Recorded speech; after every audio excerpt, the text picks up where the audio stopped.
अस्सलाम वालेकुम स्टूडेंट्स, आज हम पढ़ेंगे एलाइजा के बारे में, जो कि एब्रीविएशन है वर्ड एंजाइम लिंक्ड इम्यूनोसॉर्बेंट एसे का।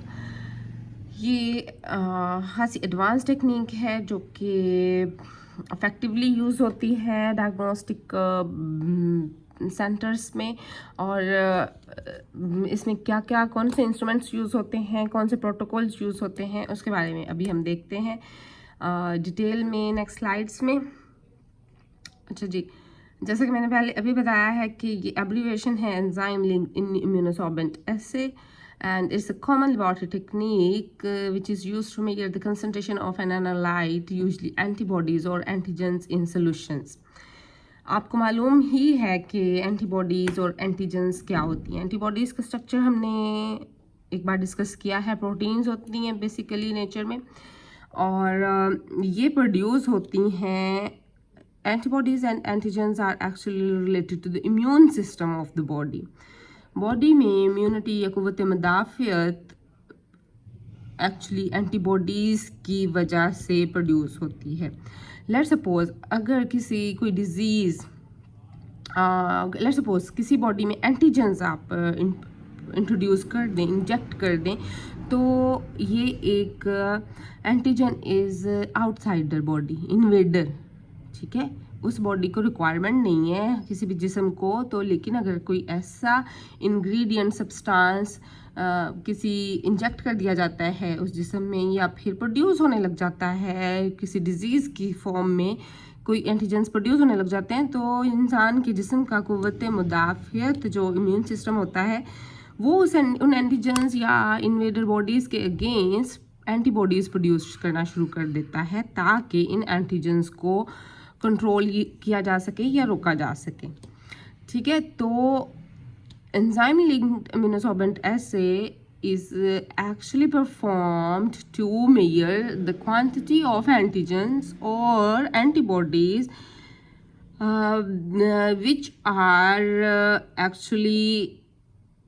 which will actually lead to the cure of the particular disease.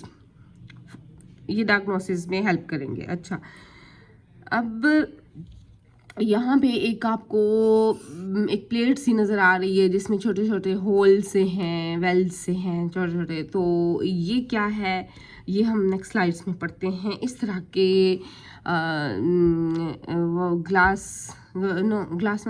Plastic surface होती है, उसके अंदर वेल्स होते हैं, उस पे ये एलाइजा परफॉर्म किया जाता है। डिटेल में हम नेक्स्ट स्लाइड्स में देखते हैं कैसे। तो इसको ELISA क्यों कहा जाता है? एंटीजन एंटीबॉडी जो भी इंटरेस्ट की है, जिसको हमने मेजर करना है, डिटेक्ट करना है, उसको एब्जॉर्ब किया जाता है प्लास्टिक सरफेस पे। ये प्लास्टिक सरफेस आपको बैकग्राउंड में नज़र आ रही है, तो इसको सॉर्बेंट कहा जाता है। Antigen is recognised by specific antibody due to immune system की वजह से जब कोई एंटीजन है कि बॉडी में, तो उसकी इम्यून सिस्टम की वजह से एंटीबॉडी प्रोड्यूस होने लग जाएगी। ये एंटीबॉडी रिकग्नाइज की जाएगी by second antibody immuno which has enzyme attached which is linked to the enzyme. अच्छा, ये पॉइंट शायद आपको अभी यहाँ पे समझ नहीं आया, लेकिन आगे नेक्स्ट डायग्राम्स में हम देखेंगे कि किस तरह से एक प्राइमरी एंटीबॉडी होती है और एक सेकेंडरी एंटीबॉडी, जो कि जिसको सेकेंड एंटीबॉडी कहा जा रहा है, और उसके ऊपर एंजाइम लगा हुआ होगा, इसलिए उसको एंजाइम लिंक्ड सेकेंडरी एंटीबॉडी कहा जाता है। तो कैसे ये डिटेक्ट करेंगे एंटीजन को फाइनली? तो substrate reacts with enzyme to produce product usually coloured. अच्छा, ये एक कंपोजिट होगा प्राइमरी एंटीबॉडी का, सेकेंडरी एंटीबॉडी का, जिसके ऊपर एंजाइम लगा हुआ है। और लेट सपोज कोई मटेरियल, लेट सपोज कोई भी कलर्ड कंपाउंड, जैसे कि बायोरेट रिएक्शन में बायोरेट केमिकल हम ऐड करेंगे, तो वो रिएक्शन के बाद उसका अगर प्रोटीन है वहाँ पे, तो वो कलर देगा और कलर्ड कंपाउंड बना देगा। तो उसकी बेसिस पर ये डिटेक्शन होती है। तो डिटेल हम देखते हैं नेक्स्ट स्लाइड्स में कि ये क्या है actually. So very much clear in this picture. अच्छी विजिबिलिटी भी है, जिसमें स्टेप्स हैं, 4 स्टेप्स हैं। फर्स्ट स्टेप है कि एक कैप्चर एंटीबॉडी है। एंटीबॉडी आपको याद है, मैंने एक लास्ट क्विज में भी एक क्वेश्चन था कि एंटीबॉडी के हिंज रीजन में कितने डाइसल्फाइड बॉन्ड्स होते हैं। Hinge region is actually this one. आपको याद हो, पिछली स्लाइड्स निकाल के देखें तो एंटीबॉडी का structure, heavy chain, light chain और फिर हिंज रीजन, ये सारा हमने पढ़ा है, ठीक है, किसी हद तक जितना रिक्वायर्ड था। तो कैप्चर एंटीबॉडी ये एब्जॉर्ब होती है प्लास्टिक सरफेस पे, जिसको सॉल्वेंट कहा जाता है। फिर टारगेट एंटीजन, जिसको डिटेक्ट करना मकसद है कि बॉडी में ये डिजीज़ की वजह से पैदा हो रहा है। और फिर एक सेकेंडरी एंटीबॉडी, इसी का ही एंटीबॉडी ही है लेकिन वो सेकेंडरी है, तो उसके साथ एंजाइम लिंक्ड है, ये उसके ऊपर अटैच हो जाएगी, ये एक कॉम्प्लेक्स बन जाएगा। अब क्या होगा, वहाँ पे एक सबस्ट्रेट, लेट्स सपोज हम कोई भी केमिकल या डाई ऐड करते हैं, वो डाई सारे सिस्टम के साथ रिएक्ट करने के बाद एक कलर्ड कंपाउंड बना रहा है, जिसकी वजह से इस सब्सटेंस की डिटेक्शन होती है, ठीक है। एक्चुअली सिग्नल ये दे रहा है, लेकिन डिटेक्शन इनडायरेक्टली टारगेट एंटीजन की हो रही है।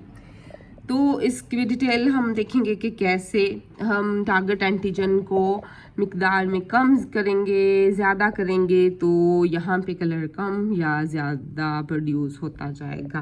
तो एक्चुअली ये डिटेक्शन का मेथड होता है।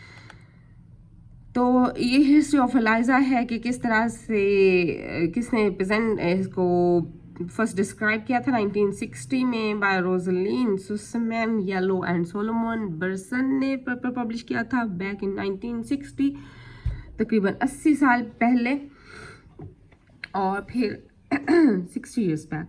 एंड देन 1971 में इसको एक्नॉलेज किए गए थे मेथड्स और पेपर पब्लिश किए गए थे depending on EIA and ELISA, immuno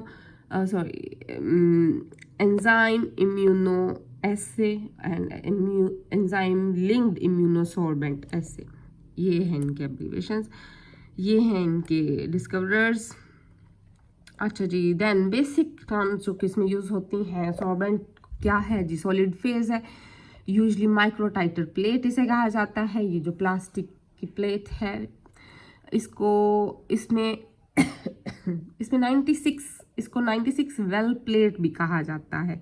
96 किस तरह से कि इसके अंदर 12 और 8 नज़र आ रहे हैं आपको, 12 और 8, 12 इस तरफ और 8 इस तरफ वेल्स हैं, और ये मिला के 96 वेल्स बनते हैं, इसलिए इसको 96 वेल प्लेट कहा जाता है।